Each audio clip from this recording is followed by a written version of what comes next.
Hello, everyone, and welcome to another live interview segment of Ordinary People Doing Extraordinary Things podcast show. I'm your host, Carrie Roberts, and today I have another extraordinary guest, an extra extraordinary guest. I have Mr. Sean Swarner. He is a two-time cancer survivor. He's an author, he's a keynote, and with only one lung, he was the only person in history to climb Mount Everest, the highest mountain on every continent, ski to both poles, and complete the Hawaii Ironman triathlon. And he now dedicates his life to inspiring others to reach their full potential, consulting corporations such as IBM, and of course, sharing his story on shows such as The Today Show and Good Morning America. He also had a documentary done of his trip to the North Pole in 2017, which is on Amazon Prime. I highly recommend checking it out if you haven't seen it yet. And in 2008, he was voted one of the top 8 most inspirational people in history and was the recipient of the Don't Ever Give Up Award presented by the Jimmy V Foundation and ESPN. Amazingness in just a few sentences. Welcome, Sean. Thank you for being here. My pleasure. I'm listening to that. I'm thinking, wow, that guy sounds pretty cool. I need to be him. Yeah, I love it. And I was telling you, I just watched your documentary on Amazon earlier today. And I kind of want to start at the beginning. It kind of goes through, your family talks, your parents and your brother talk about your diagnosis. So you were kind of this outgoing and fun-loving kid. You're adventurous. You played sports. And you have this knee injury that you think is just like a normal knee injury, but it's something more. Can you kind of talk about that first diagnosis and how old you were and what was going on at that time? Absolutely. Yeah, it was, you're right. I was 13 years old. I was going in for just a regular layup in basketball. And when I came down and I hit the floor, I knew that something was wrong because it sounded like, like when you're eating Thanksgiving dinner and you're pulling on that turkey and you can hear the tendons and stuff kind of snapping. That's kind of what my knee did. So I like instantly I knew something was going on. Something was wrong. And eventually, they first started treating me for pneumonia, and that didn't work because you can't cure cancer by sucking on a nebulizer. So they took me to Columbus, Ohio, and started doing a bunch of tests, and eventually found that I had advanced stage 4 Hodgkin's lymphoma as an 8th grader. And my parents, which they didn't tell me initially, they told my parents that your firstborn son now has 3 months to live. And I thought what was so interesting, first of all, unfortunately, you're not the only person I know that has had this. This seems to be a common thing in kids in the types of cancer. But one of the things that your parents said in the documentary was they talked about how they both never told you that. They never told you that the doctor said 2 months. They never acted like you were going to die. They were like, okay, we're just going to kind of deal with the next thing. How did that make you feel as a young kid? You know that this is going on. You haven't heard that piece, but what kind of influence did your parents have in kind of your overall mental well-being at that time? I think that's a great question because my parents were always there. And I think they instilled in me when I was a little kid, even before I got the cancer.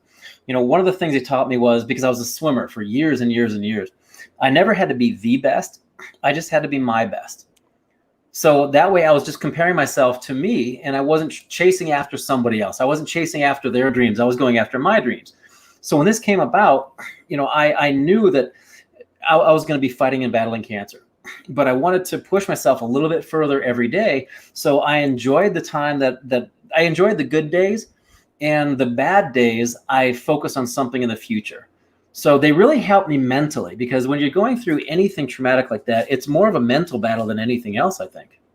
Yeah. And I know your parents talked about, the first time you get through remission, you're excited, you're about to go on this family vacation, and the doctor says, oh, no, you're not.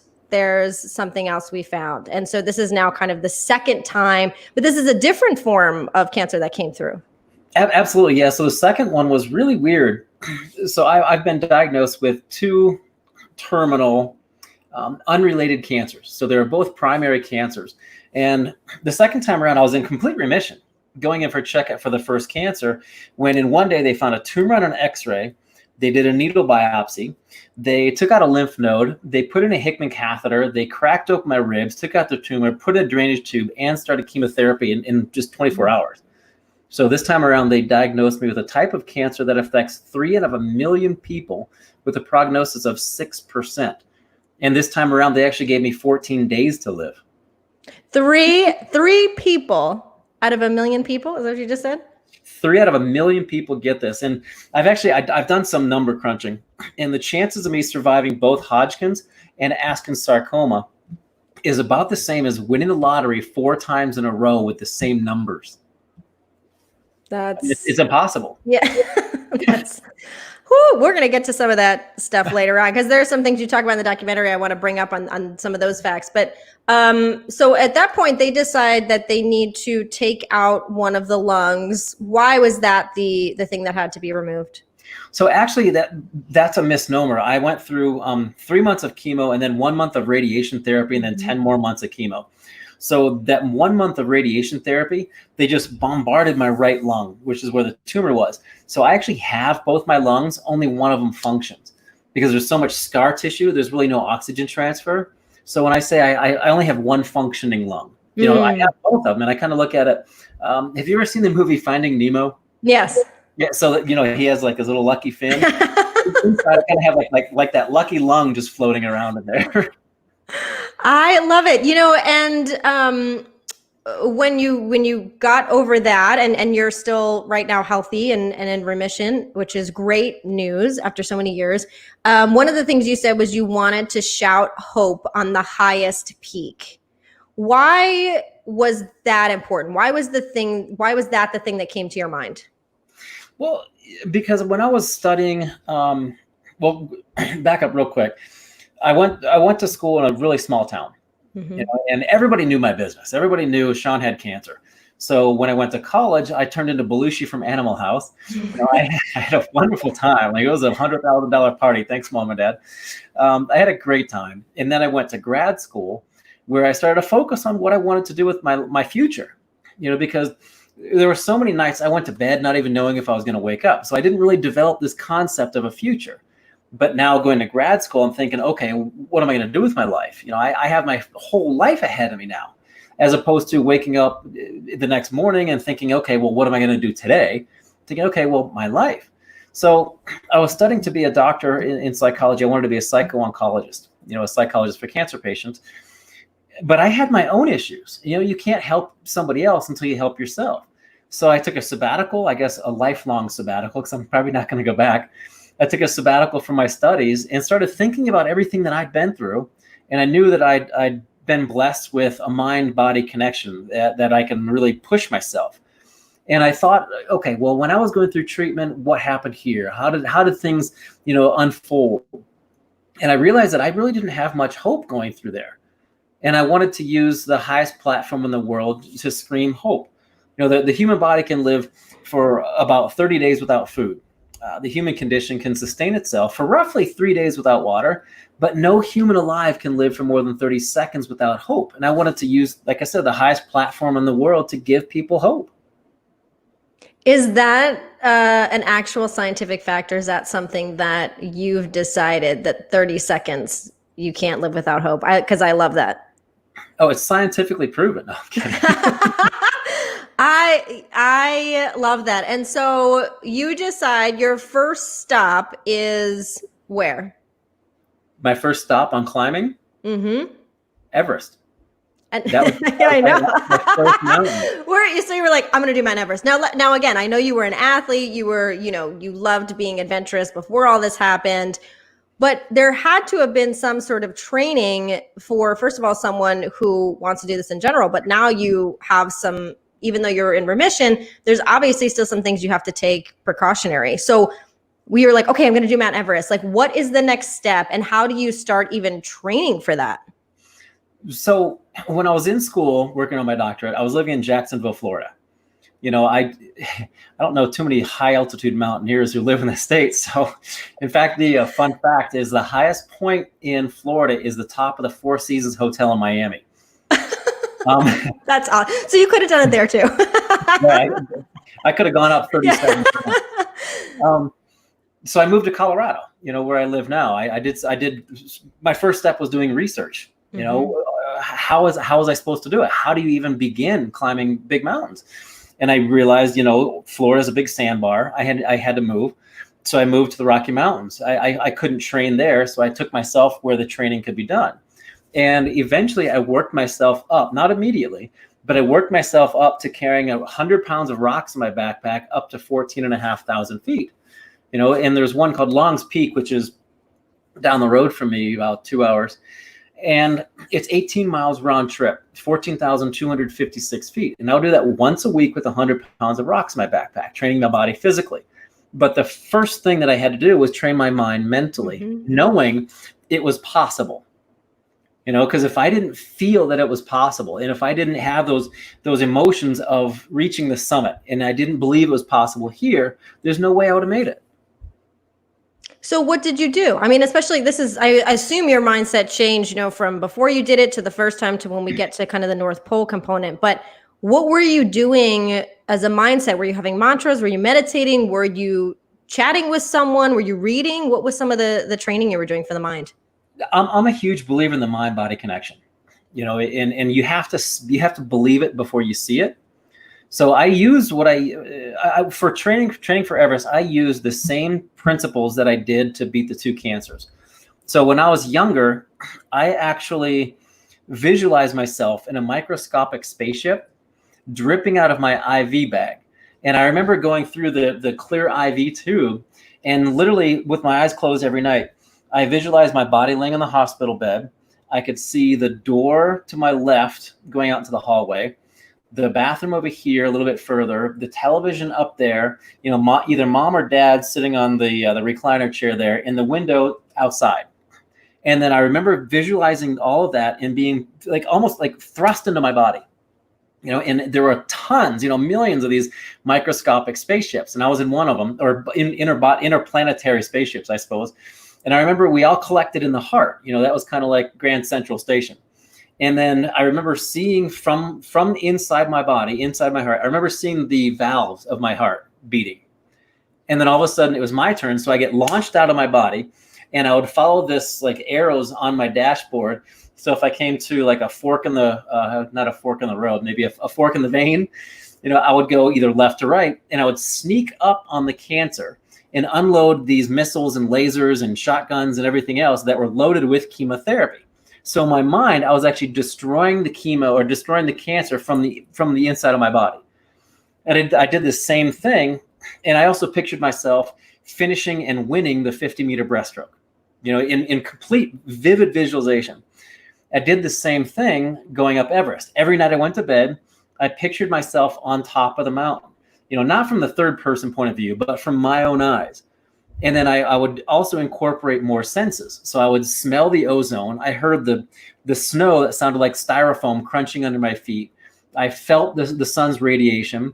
And the major component that most people don't actually do is they don't bring in their emotions, because that helps you tap into your subconscious. If you're just seeing yourself visualizing something, it's not real, because they've done studies where your brain doesn't know the difference between vivid visualization and reality. So I did that. And so when I actually was climbing up Everest, it was almost like deja vu. And I've heard something very similar. First of all, I love the creativity that you had as a young boy and translate that into everything you're doing. Again, in the documentary that you did, that was the end of your trip. And remind me, it's called the Explorers Grand Slam. Is that what it's called? It is the Explorers Grand Slam, or the Adventure Grand Slam, which I personally think sounds like a Denny's breakfast platter. It does. And tell everybody who doesn't know, what does that include? That includes climbing the highest mountain on every continent, including Everest. That's called the 7 summits. 7 continents, 7 mountains, 7 summits. And then after doing that, or in whatever order you want to do it, I ended up climbing or skiing to the North and the South Poles. So the Adventure or the Explorers Grand Slam is doing the 7 summits and reaching the North and South Poles. And what made you decide what order to do this all in? Why did you choose Mount Everest first and do North Pole last? Was there kind of a reason for doing this particular way, or not really? Everest I did first because I wanted to be the first cancer survivor to climb the highest point in the world. And I figured if someone's going to do it, if a survivor is going to do it, why not me? Why not for the right reasons? So I actually went up there with a flag that had names of people touched by cancer that was folded up in my chest pocket, always as a reminder of my goals, my inspiration, my hope. And then after that, it just kind of fell together with the other 6. Great math, with the other 6. And then eventually I went back to Antarctica, finished the South Pole, and I think it just kind of fell into place. But I finished the 7 summits on Denali, which is the highest mountain in North America. And I kind of wanted to finish and close that out by finishing on American soil. And I did that. But the rest of it just kind of fell into place. And you're talking about this flag and that you had, and I didn't realize that you had it from the very beginning. And it was this flag that you had of different people who either had gone through cancer and survived, or had gone through cancer and didn't, and a family member put it on. Why did you choose to do that? Like, why the flag? Why the people? And kind of how did you go about getting those people's names on that flag? Well, initially, it was my mom's idea. I thought it was a fantastic idea because it was a way to remember people, encourage people, and honor people, touched by cancer. And because I've always thought that if they're going through what they're going through and they're fighting for their lives, I can battle, 80, 90 mile an hour winds. I can always, if things get bad, I can always pick up the satellite phone and say, hey guys, I'm going to call in my insurance and a helicopter is going to come pick me up. And people who are fighting for their lives going through treatments, they can't pick up the phone and say, I'll come back and do this sometime later. They just don't have that luxury. I have the option of picking up the phone and saying, hey guys, get me the hell out of here. I'm done. So it really has become something that inspires me and it motivates me to continue pushing forward. And you had said in the documentary as well, you said your biggest fear was letting people down. And I think a lot of people, their fear is dying or their fear is public speaking. You've battled both of those. You know what I mean? So was it almost like, oh, that's the only thing left? Do you know what I mean? Like the other two didn't seem so scary. Or was this fear of letting people down kind of always there? Or is that kind of something you use to propel you forward through this journey? Well, I know that it was a fundraiser as well. So people paid to have, I think it was $25 to include names on the flag, however many names. In fact, we're doing it again for Kilimanjaro. We do it every year for Kili. And it was just, I would feel bad if those names didn't get on the flag. So that's why I was actually writing them in the tent every night. Mm-hmm. People would send me names via my satellite phone and ding, I'd get another name. I'd write that on the flag. And I want to encourage as many people to follow me and do chase after their dreams, as much as they can. So, yeah. Yeah, and there's this scene at the end of the North Pole. You're a few, I don't know how far away you were for the point, and you said something like, they, meaning the flag, which is on top of your stuff on your sled, has been pushing you the last 100 miles, that it's now time for you to push them. And you have this moment where you open the flag and you put it on top of your bag and you put it on top of the sled and you're pushing the sled while everybody else is, pulling the other way. And you get to the edge and you're just in tears, and I'm in tears, as I'm watching this. What was that moment like for you? It was incredibly emotional because for the past 100 miles, all the people who were on that flag were in my sled, essentially pushing me to the North Pole. And when I got there, I thought, it was only fair that because I had their support, I wanted to support them in return. So it was obviously a metaphor because it was more difficult to push the sled than it was to pull it. But I really wanted to show people how much that means to me. Yeah, it was beautifully done. I want to talk a little bit about, again, more of the trip. We were talking a little bit offline. This documentary was less than an hour, and there's a lot that goes into all of this. My question was, you were with a team of people. Are these people that that you train with? Are these just people that are like, hey, I want to do this too, and you meet that day? What is the relationship you have with those people? With the people on the documentary or the people with all the mountains? With all of them, yeah. So Everest, I actually did by myself. My brother was at base camp. We had a cook at base camp. We had 2 Sherpas and me. And normally on an Everest expedition, you have 30 or 40 different people. But then the other expeditions, it just kind of came together, just picking people from here, picking people from there. The North Pole, it was put together by a friend of mine in the UK. And then I told him I wanted to go. And then he said, okay, well, I have these people going. Like, all right, let's do it. So it, again, like everything else, it just kind of came together, and if those other people on the trip weren't going to go, and it was just me, my friend, and then like the two camera guys, we were still going to make it happen. Did you ever find in any of your trips, you've done, the Grand Slam, but you've done all of these, some of these multiple times, and you're doing them again, as you said, in a few days. I would assume, in any situation we're working with a group of people, there's different personalities. And then you're put into elements that are challenging. You really get the raw human, right? Like nobody's pretending anymore. Was there ever a time where these personalities were challenging, you were frustrated, and like, how did you work through that to be a team to kind of get to the goal? It's funny you mentioned that. The reason I'm laughing is I'll tell you a story. One of the camera guys, and if he watches this, he's going to know exactly who I'm. And he's going to know the exact story I'm telling. So in the tents, especially when it's that cold, 80 below, you have to be very mindful of what you're doing.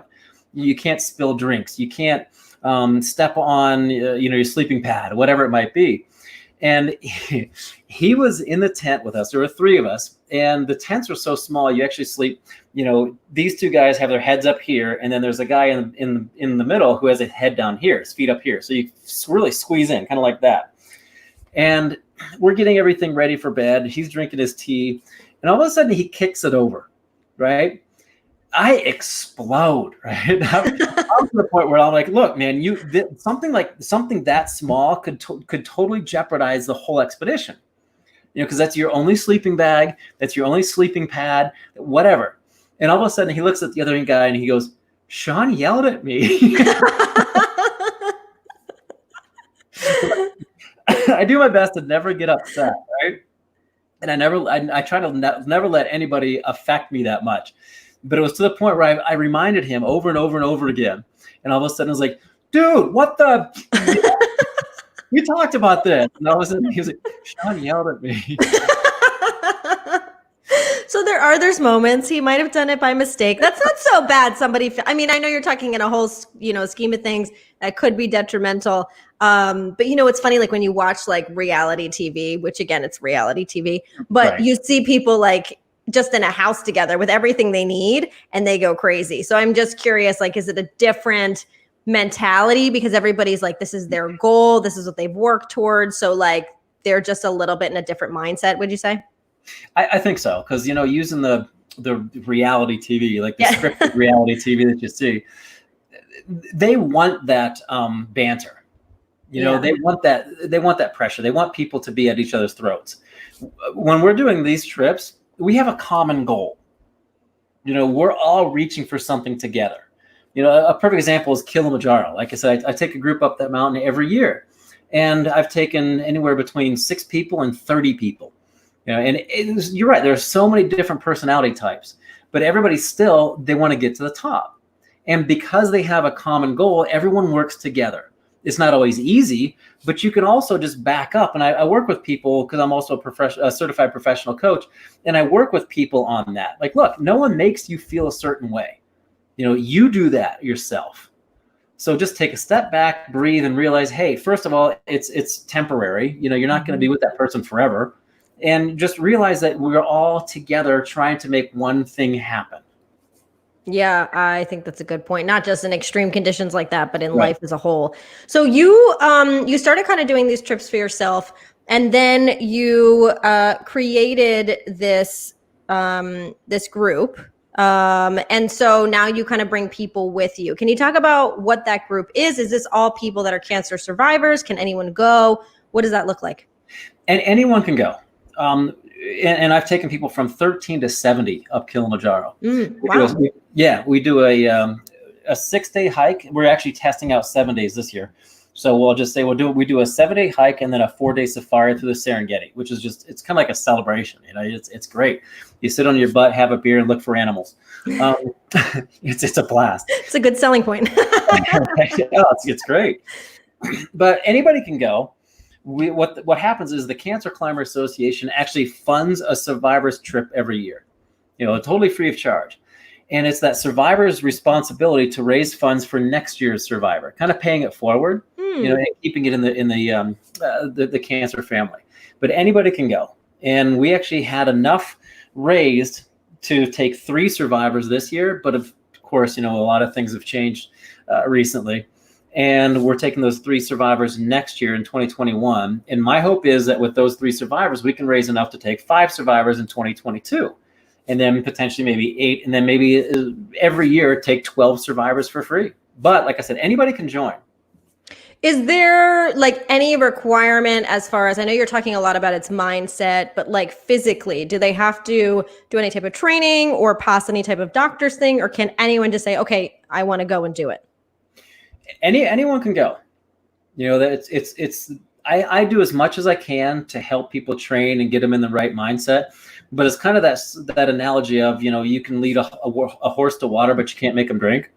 So I can give them all the tools, but they have to put in the work. Yep. So if they get to the mountain and they spend X number of dollars to fly over there for the trip, et cetera, I don't see somebody not taking it seriously. And we've never had that happen, thankfully. That's good. So when I actually had another woman on the show. She's one of the first women ever to kayak the Amazon River. And similar to you, had this goal, did this training, and she's doing other stuff. And I'll ask you the same question. When you finished this kind of grand slam, what were you feeling? Were you feeling like what next? Were you feeling like, I don't know what to do now? Were you feeling excited? Like what, because I would imagine you have this goal and now it's attained. What was kind of your energy and attitude at that point? So a couple things happened. When I got to the North Pole, usually for every trip, I've always got my satellite phone and called mom. Like a little mama's boy, I suppose. And actually, on one of the mountains, mom actually, she got so used to me calling from the summits. I was on the top of Aconcagua, which is the highest mountain in South America. And it was kind of like, because I'm so emotional. And she's like, John? I'm like, uh-huh. She's like, are you on top? I'm like, yeah. She's like, okay, get back down safely. I'm like, okay. That was the whole conversation. Right? So she knew. But when I got to the North Pole, the first person I called was my girlfriend at the time. Mm-hmm. And I was on the phone with her. She was Puerto Rican. So she was with her. Talk about a dichotomy. I was in 80 below temperatures. She was probably in 90-degree temperatures in Puerto Rico with her family. And I'm on the phone talking to her. Hey, babe, when I get back home, let's go on vacation so I can thaw out. And how quickly your mind goes. And I actually went, you know what? Let's get married. I proposed to her at the North Pole while she was in Antarctica. So I know every female dreams of being proposed to. Wait, okay, so now we gotta hear this story. Was she like, wait, are you okay? Like, is your brain going? Was she like, yes, surprised? Like, what was her? Well, because it was a satellite phone, there was this long pause, and I'm sitting there going, uh-oh. You're like, don't ruin this moment. Right? But I found out later, because when I got back to Sweden, which is like the closest area for actual cell service, I called her up and said, hey, out of respect for you, your family, out of respect for your culture, don't tell anybody. I want to ask your parents for permission first. Because I didn't even think about that when I was up there. Yeah. And she let me know that when I called, they knew I was going to be making it to the North Pole that day because we had like 7 miles left. And when I called, she had me on speakerphone. Her whole family was there. That is crazy. So her mom was behind her going, say yes, say yes. I love it. I think that's interesting that you went through this like personal goal and journey, and then it became a different goal and journey that you wanted. I love that. That's beautiful. One of the things that you talked about that I'm sure you experienced in all of your trips is when you're in nature and it's quiet and there's just nothing there. All you have with you are your thoughts. And you said the one thing you kept thinking over and over about was, why am I here? And then the second piece was, how could I help other people figure out why they're here? So I'm curious, at this point in your life, have you answered that question for yourself? I have. And it kind of goes back to, again, Kilimanjaro is just a great example because I can't tell you how many times people get over there or we're in touch before we leave for Africa, and they have this confident, boisterous attitude of, hey, I'm going to conquer that mountain, and I always respond with, if it's you versus Mother Nature, she's going to kick your butt every single time. I don't care who you are. Yep. If it's you versus the elements and Mother Nature, you're done. So, and then the second thing I always tell them is, you never conquer the mountain, you conquer yourself. Yeah. So it really gives you an insight into who you are and what makes you tick. So one of the most gratifying moments I have on Kilimanjaro is when we get to the summit. We wake up at 10 p.m., 11 p.m., and we leave at midnight, and we hike throughout the entire night. So we summit maybe 8-9 hours later. And when we get to the top, everyone is mentally exhausted, emotionally spent, physically just done. And everyone's in tears, because it's so emotional. And people come up to me and they'll hug me and they'll look at me and say, thank you for getting me here. And I instantly turn around and say, I didn't do anything to get you here. And that's when the light bulb goes off. And I can see in a moment, like in a split second, their lives change. And all of a sudden now they're empowered by what they were able to accomplish. And it's kind of like, for Christmas, I'm to the point now where I get more out of giving gifts than I do when I receive gifts. It's kind of along those same lines, but on a much, much bigger scale. So it's a life-changing experience, and I really enjoy empowering others to believe in themselves. And, we were talking also offline, you now have this, I know you don't like the word program, but kind of this core values coaching program. I'd love for you to talk about it, but also, again, like, there's a lot of, personal development and life coaching. There's so many things out there, and there's different things. I think one of the things that resonates with me about you is, like, you've lived and you've lived again, and then you've done these kind of extreme things, and you've set goals, and now you're helping others. And so, like, you really get, an element of mindset and resilience that I think the average person doesn't. So I'm curious kind of how you coach, how you teach others, and then if you can share with us kind of what this core values program is about. Oh, for sure. And you're right. When I instantly think or hear the word program, I think of, a workbook that's 3 inches thick, 17,000 things to do each day. And I kind of revert back to being in high school or college, thinking, oh God, I have homework to do. And it's something you don't want to do. So if you're trying to force somebody to change, it's not going to happen. But if you develop something that's a series of challenges, there's seven challenges, three weeks per challenge. And the first thing they do, actually, we just got them today. I'm looking for this.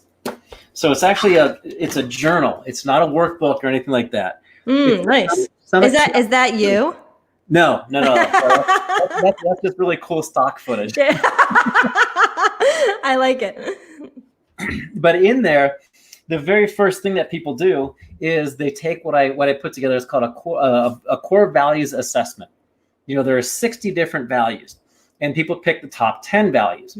And then from that, those become their personal core values. So anyone in life, if you're motivated by, family or whatever it might be, so that way you're the proverbial carrot that you're dangling out in front of your face to motivate you, it's not that carrot, it's something internal. So even if you're working at a job and, you're offering a $500 gift certificate to Starbucks, let's say, that's external. It's temporary. It's not going to last. But if you know what works for you and motivates you on a core level because of your personal core values, you now are empowered with intrinsic motivation. And once people understand what that is, then they can move forward and do anything. And it's, like I said, it's a series of challenges that's broken down. The first one, through neuroplasticity, they actually change the way they think. They become more optimistic, and they see the world from a different perspective. And then there are some other challenges built in throughout there. But it's cool because when you're successful, because then you move to the next challenge. But it's absolutely life-changing and covers anything from mindfulness to the compound effect. Can you share with us what you said? There's 10 core values that you give, and then people are choosing, would you say there are 3 or so? Can you share with us what those are, what some of those are? So there's a list of values. I have the core values list, and then out of the 60 Values Oh, okay. like say, learning, loyalty, meaningful work, fitness, faith, curiosity, creativity, stability, wisdom, health, happiness, growth. And then they pick 10 out of the 50, and those then become their personal core values. So what are some of your top core values? Well, let's go through here and see. Loyalty, faith, family, respect, reliability, success. Oh, there's one. Uniqueness. I like it. That's so exciting. And, we were talking earlier in the beginning of the episode and kind of going through your bio. And in 2018, you were named or voted one of the top 8 most inspirational people in history. Can you talk a little bit about that? Like where that came from and how do you feel when you hear that? Great question, because honestly, I get a little nervous because most of the people on that list are dead. Wait, so where did the list come from? Was it just like anyone, or was it people that were alive at the time, or what is it comprised of?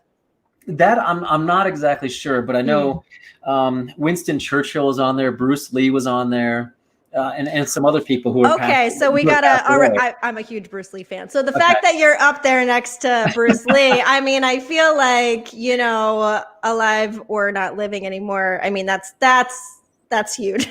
Yeah. Do you have like in your house like the 8 and then like yourself in the middle? Like maybe like a little shrine or something. No, in fact, I don't think I have any pictures of me in the house. But wedding pictures. I have wedding pictures. Oh, there you go. Wait, so then did you and your wife go on a honeymoon that was like an active adventure trip? So we got married in February last year, and we were supposed to get married in October, but a hurricane went through, destroyed Puerto Rico. And the hotel kept putting it off. So we ended up getting married in February, and I actually had a keynote presentation 2 days beforehand. So I flew overnight to give a presentation in California, came back, got married. A day and a half later, we went up to Orlando where I gave a presentation. And then we drove to Tampa to spend our honeymoon with my now 97-year-old grandma. I like just constant adventure, which is I feel like that should be part of your values too. If it's not, that's really exciting. If people want to connect with you, if they want to follow you on social media, if they want to learn about, the new course that you're doing, if they want to watch your documentary, where is the best place to do that? It's super simple. That's the easiest question you've asked all day. It's SeanSwarner.com. Sean, like I guess the proper way, SEAN. SEAN, yes. My grandpa came from Scotland. SEAN, Swarner, just like the Warner Brothers, but slap an S on the front. SeanSwarner.com. Love it. The last question I like to ask all of my guests, Sean, is what is one word or quote or mantra that you try to live by every single day? I'll actually take it out of my, here we go. So it's actually on my business card, right? I love it. And if you look closely, that's a picture of me in the middle going up to the North Pole. And on there, it says, it always seems impossible until it's done. Yes. So perfect. See, you need that picture in your home. You need to hang that up. Yeah. I'll hang out my business card. I love it. Sean, I'm inspired by what you've done. I congratulate you on the work that you do for yourself, for others. I congratulate you for, even though you went through such adversity, how much it's propelled you forward in some ways and all the great things you're doing and just the energy and the love you have for life. So I'm just excited for you. I'm excited to see more of what's to come. I hope there's more documentaries. I feel like, there's a lot more interesting stuff going on. So thank you so much for being here today. No, thank you. Really appreciate it. Grateful for your time.